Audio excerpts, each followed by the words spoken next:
तो शायद हमारे डीजे इस्पियार साहब को ये गुमान है कि पाकिस्तान की कौम या शायद तारीख से नाबलद है, या ये तारीख भूल चुके, या जो हम उनको बता रहे हैं इसी को तारीख समझ रहे हैं, आगे पीछे उनको कुछ याद नहीं है। तो हम आपको याद दिलाते चले, और उस हुकूमत का खात्मा भी उस वक्त किसने किया था ये भी आप जरा आपकी तवज्जो, कि उस वक्त पीपल्स पार्टी की हुकूमत थी मरकज में, उस हुकूमत का खात्मा भी पीपल्स पार्टी ने किया था। और फिर उसके साथ एक जहती में मौलाना मुफ्ती महमूद साहब की हुकूमत थी खैबर पख्तूनख्वा में, वो हुकूमत से भी मुस्तफी हो गए थे और पूरा निजाम एक क्राइसिस के अंदर आया था। तो पीपल्स पार्टी की जो रविश है ये 1973 से लेकर आज तक कुछ बदला नहीं है इनका। और फिर बढ़ के मारते हैं, आईन और कानून की बात करते हैं और जमहूर की बात करते हैं कि हमने जिस आईन का आप लोग हर रोज तकते नहीं कि हमने मुल्क को मुत्तफिक आईन किया, उस आईन का हुलिया भी आप लोगों ने बिगाड़ा है।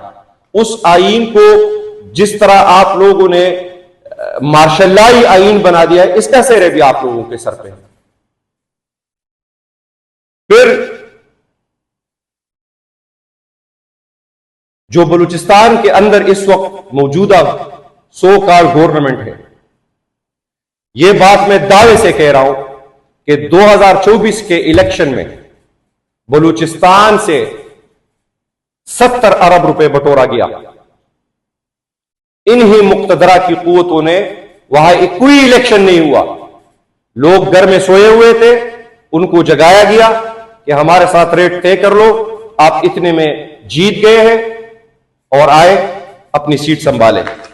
ये वो लोग हैं। जब अब मैं इनका आपको बता रहा हूं, नवाबजादा तारिक मक्सी, जनमक्सी से इनका ताल्लुक है। ये मैं आपको पाकिस्तान मुस्लिम लीग नून, पहले ये हमारे साथ थे, उससे पहले किसी और के साथ थे। ये जो कह रहे थे कि सरदारी निजाम, तो ये तो आप लोगों के लाए हुए हैं ना, यही जो नवाबजादे हैं। तो आपकी कल की प्रेस कॉन्फ्रेंस अब अपने ऊपर एक चार्जशीट थी। नवाबजादा मीर मोहम्मद जरीन खान मक्सी अगेन, अच्छा ये इनके जो नीचे जमाते हैं पाकिस्तान मुस्लिम लीग नून, पाकिस्तान पीपल्स पार्टी। अब अगर मैं दावे से कहता हूं कि एक साल पीछे चले जाए और ये जो मेरे हाथ में एक फहरिस्त है इनके मेंबरान की, फॉर्म 47 वाले, तो इनका इन जमातों से कोई ताल्लुक ही नहीं है। आप लोग ही इनको इन जमातों में लेके आते हैं, आप लोग ही इनसे हुकूमत बनवाते हैं, और फिर आप लोग कबाइली निजाम के ऊपर सवाल भी उठाते हैं। तो आप तो खुद इस सारे खेल में शामिल है। ये खेल तो बनाया है आप लोगों ने, अवाम के इस्तिसाल के फैसले। और सबसे बड़ा सरदार इस वक्त अगर बलूचिस्तान में कोई है तो वो कमांडर सदर्न कमांड है, जो वहां की ओरिजिनल हुकूमत चलाता है। सरफराज बुगटी साहब तो किसी काते में नहीं है, वो तो बाई ब्लड भी बुगटी कबीले के, किसने वो उसको सरबराह बनाया, किसने वो उनके ऊपर जो है ना उसमें वर्दीपोश लोग मौजूद थे, दस्तार बांधी। आज वो सरफराज बुगटी कहां लेके आए हैं बलूचिस्तान को? आपकी ये कल वाली प्रेस कॉन्फ्रेंस हकाइक से वो नहीं कर सकते। हकाइक ये है कि बलूचिस्तान हमारे हाथ से निकल चुका है और आपकी पॉलिसियों की वजह से निकल चुका है। आपकी ही इस जुल्म और बर्बरियत। कल डीजी साहब कह रहे थे कि उधर हमने इतने तुरबत में एयरपोर्ट लगा दिया, गवादर में ये कर दिया। आज भी जहां से गैस निकली है सुई से, वहां पे गैस अवेलेबल नहीं है। वहां पे हमारी माएं बहनें लकड़ियां जलाकर रोटियां पकाती है। आज भी गवादर के अंदर पीने का साफ पानी नहीं है। सरदारों ने आपको रोका। और जो वतन के बेटे थे, जो वतन के सरदार थे, जो खाक के खावंद है, उनको आपने यहां मारा। अकबर बुगटी को किसने शहीद किया? इस तरह बलूचिस्तान के अंदर 1000 मसखशुद्दे लाशें। अख्तर बेंगल साहब का एक भाई अभी तक लापता है, उनको मरा है जिंदा, अगर शहीद किया गया है तो उनकी डेड बॉडी आज तक भी नहीं मिली। ये हालत है बलूचिस्तान की। कल ये जब प्रेस कॉन्फ्रेंस कर रहे थे, उसी टाइम एक पूरे जिला नोशकी के अंदर जो है ना कर्फ्यू नाफिज था। आप कह रहे हैं सब कुछ नॉर्मल है। ठीक है, पूरे बलोच बेल्ट में दिन के टाइम कोई ट्रेवल नहीं कर सकता। हजारों लोगों की, मजदूरों की गाड़ियां जलाई गई। उस दिन एक हमारे जज साहब को भी शहीद किया गया। यही हाल पश्तून बेल्ट का है, जिसको हम जनूबी पश्तूनख्वा कहते हैं। वहां पे भी यह हालत है, कत्ल गारतगरी जारी है। जियारत के अंदर छोड़े क्या आपने कल, मैं आपको खुद ये वाकया कि जो जियारत के अंदर हुआ पुलिस के साथ, इसी तरह का वाकया, मैं उसकी तो छोड़े, उसके मैं अपने जिले की बात कर रहा हूं, जिलेदीर की। जिलेदीर के अंदर इसी तरह पुलिस 50-60 पुलिस एहलकारों को भेजा गया, जिनके पास न कोई बुलेट प्रूफ जैकेट थे, न कोई लेटेस्ट इक्विपमेंट थे। उनको कहा फलाने जगह जाए, वहां एक सर्च ऑपरेशन करें।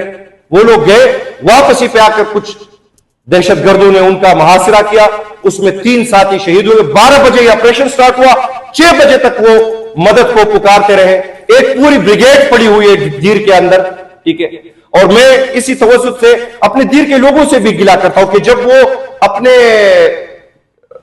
चावली के अंदर वो एक इजलास बुलाते हैं जिसका नाम होता है दरबार, और उस दरबार में वो वाइसराय हिंद की तरह बैठा होता है। एक तरफ जिले की एडमिनिस्ट्रेशन बैठी होती है, दूसरी तरफ दीर के अमायदीन बैठे होते हैं।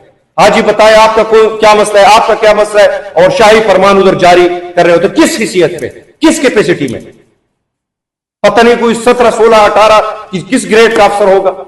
वहां डीसी मौजूद है, वहां असिस्टेंट कमिश्नर मौजूद है, वहां पूरे इंतजाम, और फिर आपके पास हेलीकॉप्टर था, तो आप लोगों ने क्यों लड़म में उस दीर के पुलिस के नौजवानों की, उसमें 2 साथी सिर्फ इस बुनियाद पे शहीद हो गए। ये सारे कातिल हैं कि उनको बरवक्त इमदाद नहीं पहुंची कि कोई उनको रेस्क्यू करता। वो मकामी आबादियों को जो है ना वो कॉल करते रहे कि आए, हम जो है ना हमें इनसे कोई हमारी मदद को आए। यही हाल जो 34 हमारे जियारत में पुलिस जवान शहीद हुए, ठीक है। आप कहते हैं कि ये तो हम भाई बन के उधर लड़ते हैं। किस तरह भाई बन के लड़ते हैं? बेचारी हमारी पुलिस, खैबर पख्तूनख्वा की पुलिस को मैं वैसे सलाम पेश करता हूं कि जिस गैरत, हिम्मत और इस्तिकामत के साथ उन्होंने अपने वतन का दिफा किया है। हालांकि उनकी अक्सरियत को यह नहीं पता कि हम ये कौन सी जंग लड़ रहे हैं। उनको आज भी नहीं पता कि हो क्या रहा है इस वतन के अंदर, लेकिन वो फिर भी अपनी वतन पे निचावर हो रहे हैं, अपने जानों का नजराना पे। लेकिन आखिर कब तक ये सिलसिला चलता रहेगा? और ऊपर से आके फिर या हमें भाषण देते हैं। तो ये हालात यहां तक ऐसे नहीं आए जब तक, यानी तहरीक तहफ़्फ़ुज़ ज़ैनी पाकिस्तान का पहले दिन से यह मानना है कि जब तक आप अवाम की हाकिमियत को एक्सेप्ट नहीं करेंगे, जब तक आप उनके एक मुहावरा बन गए हमारी तरफ कि जहां वसाइल है वहां मसाइल है, वहां जहां कुदरती रिसोर्सेज है वहां पे कोई ना कोई लफड़ा चल रहा है। ठीक है। ओडीआई खान में एक ब्रिज है, ये जो अभी नया मोटरवे बना है सीपेक वाला, उसके एक तरफ अगर आप इस तरह ट्रेवल करें तो एक राउंड अबाउट है, ऊपर हमारी सिक्योरिटी फोर्सेस की पोस्टें लगी हुई है, नीचे से आप घूम के आए तो खलाई मखलूक की पोस्टें लगी हुई है। अवाम दोनों तरह जो है ना वो हरासा हो रहे हैं। ये है हमारी दहशतगर्दी के खिलाफ जंग, जिसके न सर है न पैर है, न किसी को कुछ नहीं मालूम कि क्या हो रहा है। 22 ऑपरेशन इस आज के दिन तक खैबर पख्तूनख्वा के अवाम के ऊपर मुसल्लत किए, मिलिट्री ऑपरेशन, जिन्होंने पख्तूनख्वा के वतन का पूरा सोशल फैब्रिक तबाह कर दिया, जिन्होंने हमारी जिंदगी तबाह कर दी, जिन्होंने हमारे कारोबार तबाह किए, जिसमें हमने हजारों लोगों का 80,000 से ज्यादा लोग शहीद हो गए उसके अंदर। आज फिर वहां पे दहशतगर्दी के खिलाफ जंग हम लड़ रहे हैं। तो भाई वो पिछले 22 ऑपरेशन किस लिए किए थे? वो दहशतगर्दी खत्म क्यों नहीं हो रही? और ये दहशतगर्दी जब इमरान खान वजीर आजम था उस वक्त क्यों नहीं हो रही? आज मैं ये आपको बताऊं, ये है, ये इंडेक्स मैं आपको दे रहा हूं, ये जनवरी से इस जून तक खैबर पख्तूनख्वा के अंदर ड्रोन अटैक्स की तफसीलात है। ठीक, आप ये देखे, ये ऊपर की तरफ जा रही है। 74% इजाफा हुआ है ड्रोन अटैक्स का खैबर पख्तूनख्वा में पिछले 5-6 महीनों में सिर्फ 74%, और ये हमारी अपनी फोर्सेस कर रही है ये ड्रोन अटैक्स। और इसकी मैं आपको चंद मिसालें भी दे सकता हूं। 2024 में सरागोआ साउथ वजीरिस्तान में हमारी फोर्सेस ड्रोन अटैक करती है, 11 सिविलियन उसमें शहीद होते हैं। आज तक किसी ने पूछा नहीं किसने किया, क्यों हुआ, 11 लोग उसमें शहीद हुए। मार्च 2025 में काटलन मर्दान जो सेटल एरिया है वहां पे फोर्सेस ने ड्रोन अटैक किया, 17 लोग उधर शहीद हुए। आज तक हमें नहीं बताया गया कि क्या हुआ है। मई 2025 हुरमज नॉर्थ वजीरिस्तान में ड्रोन अटैक हुआ, उसमें 4 बच्चे शहीद हुए। आज तक किसी के खिलाफ कोई कार्रवाई नहीं हुई। ये क्या हो रहा है? फिर 28 मई 2025 वॉलीबॉल का एक मैच हो रहा था साउथ वजीरिस्तान पे, उस पर ड्रोन अटैक होता है, और फिर हम अपने ही शहरियों को मारकर उनको कोलेटरल डैमेज डिक्लेयर कर देते हैं। इस तरह की कोई खूनी रियासत आपने कोई अरस में देखी होगी जो अपने वतन के बच्चों को मारकर फिर उनको कोलेटरल डैमेजेस डिक्लेयर करती है? पख्तून इस मुल्क में एक ऐसी जंग में मारे जा रहे कि उनकी अक्सरियत को यह पता नहीं है कि ये जंग है क्या, हमारे ऊपर क्यों, हमारे इलाके में क्यों। आज जब मैं आपसे बात कर रहा हूं, खैबर पख्तूनख्वा के जितने माशी रास्ते हैं वो इसी रियासत ने बंद किए हुए हैं। तुरखम बॉर्डर बंद है, खरलाची बंद है, गुलाम खान बंद है। ये वो सारे रास्ते हैं जो इमरान खान साहब की हुकूमत में खुले भी थे, हमने उनमें मजीद इजाफा भी किया था, और जो हमारा बायलेटरल ट्रेड था अफगानिस्तान के साथ वो बड़ा पीक पे गया था। कल जो अफगानिस्तान के मुतालिक उन्होंने बात की, मैं तो एक बात इनसे पूछना चाहता हूं, डीजीआई इश्तियार साहब, या आप लोगों की शॉर्ट मेमोरी लॉस की बीमारी है या हमें इतना बेवकूफ समझा हुआ है। इस वक्त अफगानिस्तान में जो लोग हुकूमत में है, ये आपने इनको डिक्लेयर कर दिया ये हमारे दुश्मन है। इससे पहले अशरफ गनी की गवर्नमेंट थी, उसको भी आपने डिक्लेयर किया ये हमारे दुश्मन है।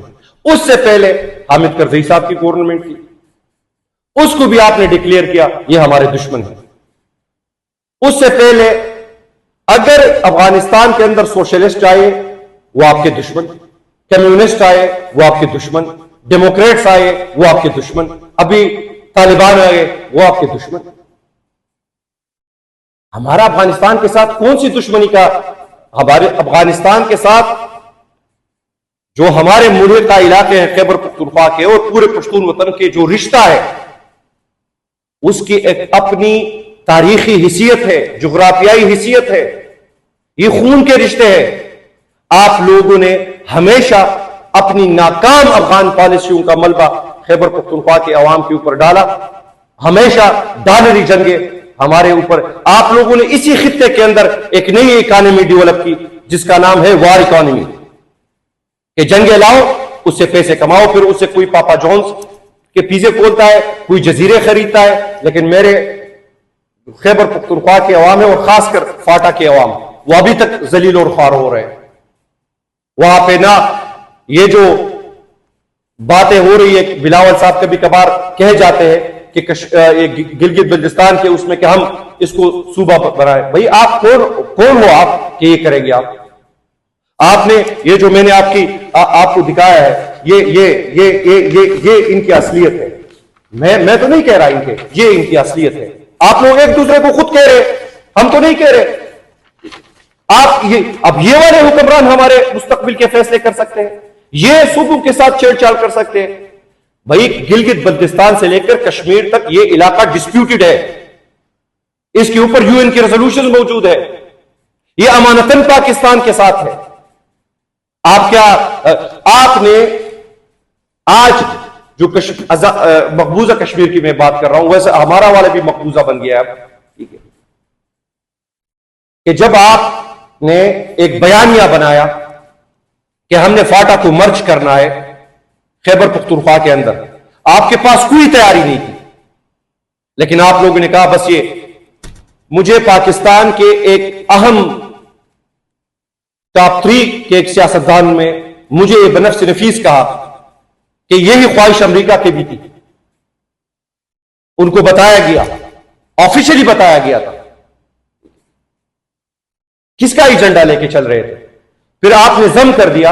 आज देखे फाटे की हालत, ना वहां कारोबार, ना वहां कोई जिंदगी, इंसर्जेंसी।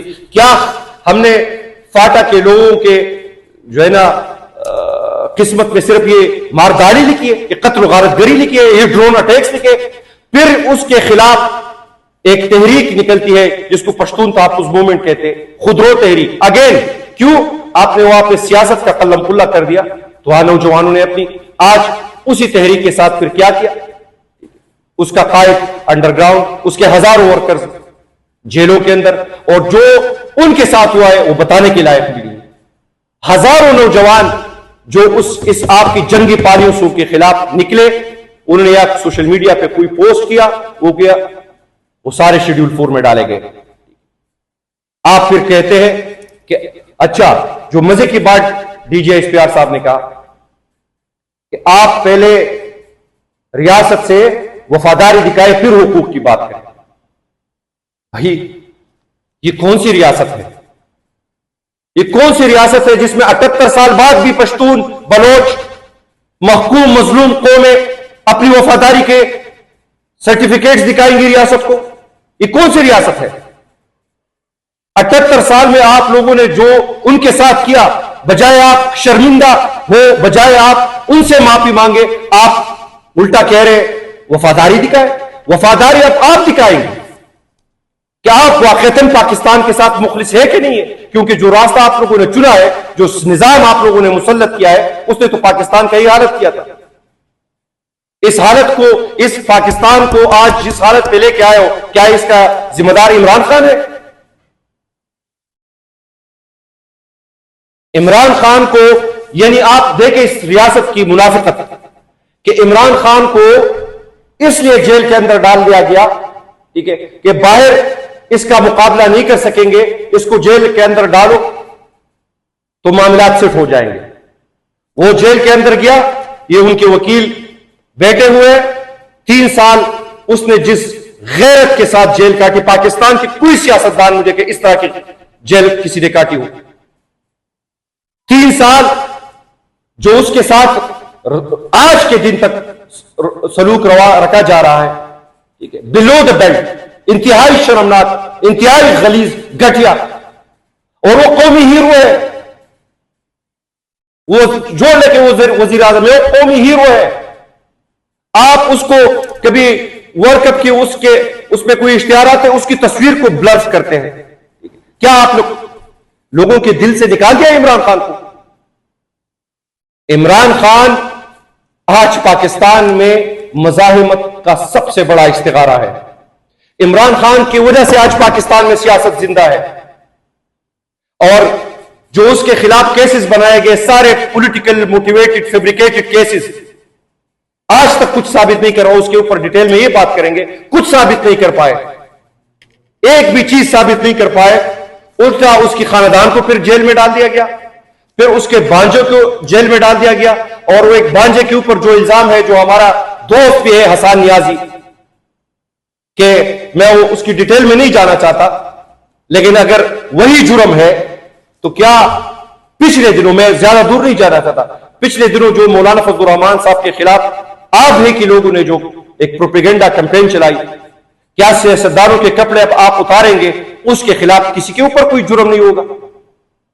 इमरान खान के खिलाफ आप इस हद तक गए कि उसकी इज्जत, निकाह के मसले को भी आपने पॉलिटिसाइज कर दिया। और मुझे आज भी याद है कि मैं इमरान खान साहब के साथ बैठा हुआ था जमान पार्क के अंदर, यह गिरफ्तारी से कुछ महीनों पहले की बात है। मैंने कहा खान साहब, जब वो हम